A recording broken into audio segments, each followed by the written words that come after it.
Hello, and welcome to week number 2 of The Good Journey with your friend Walker Thomas.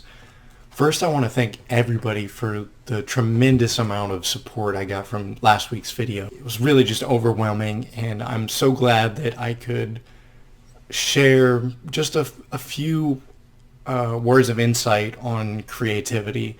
I'm really excited to hear more feedback as we move forward. So before we get into this week's topic, I want to offer everybody a chance to kind of highlight their own creativity.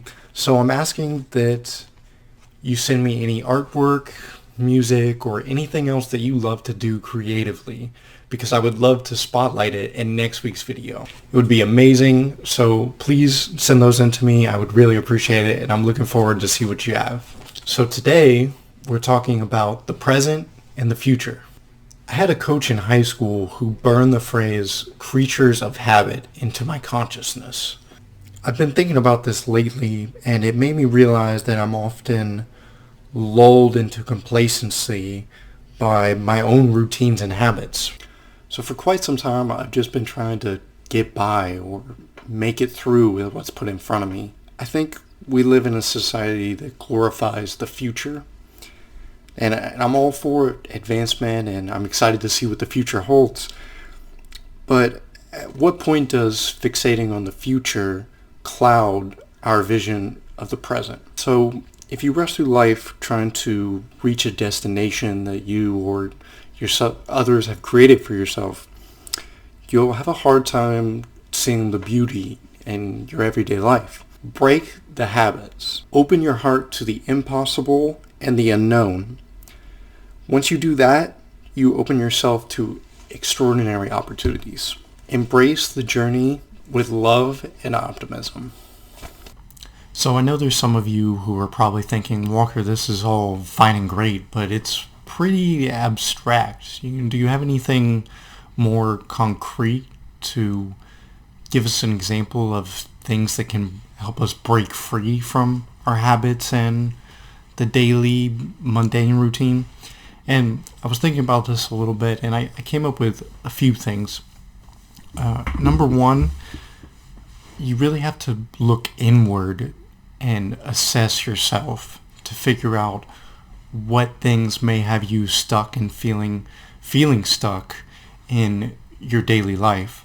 So when I say look inward and assess yourself, this is my biggest thing that I find myself doing constantly, because if you're not self-aware of what you're doing, it's very easy to lose control over yourself in your daily activities. You may have the illusion of self-control, but you have this nagging feeling inside of you like there's really no control. That's how I felt for so long, that I look around and everywhere I see it's bad news and bombardment and hatred, and what I'm trying to do is spread awareness of this. So really you gotta look inward and assess what else can we do to break free from our mundane habits and feeling stuck.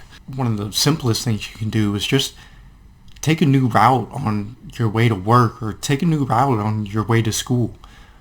Explore the physical, and the mental possibilities will open themselves to you.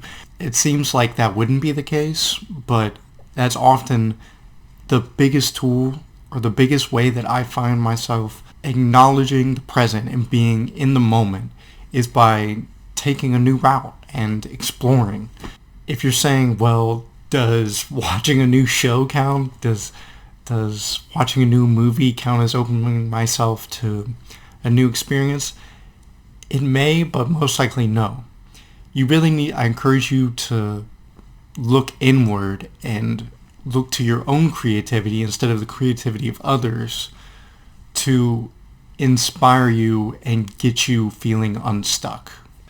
So recently I've been hearing a lot of 2020 just needs to be canceled. 2020 is a terrible year, it's a wash. This is everywhere, all over social media. The majority of people will give up or make excuses when the going gets tough. Have faith and look to what inspires you. It doesn't matter what side you're on. We're all human. Enjoy the now because time passes quickly. Forget the disagreements. Enjoy the now. That's what this is about. So if you take away just one thing from this video, let it be this. Don't let the future cloud your vision of the present. One more time. Don't let the future cloud your vision of the present. It's simple. Very simple. Very powerful. So let's get to this week's giveaway. It is $10 this week. And the first person who messaged me on Facebook or Twitter or comments on this post with the character and movie in which this quote was said, I will send you $10. You'll be the winner. I will show proof on this post, and I'd love to have it be somebody this week. So here's the quote. Fear leads to anger. Anger leads to hate. And hate leads to suffering. What character said that? What movie? Message me with the correct answer. I will send you $10. Best of luck. Thank you so much for watching and listening. I'm Walker Thomas, and I hope to see you next week for week 3 of The Good Journey.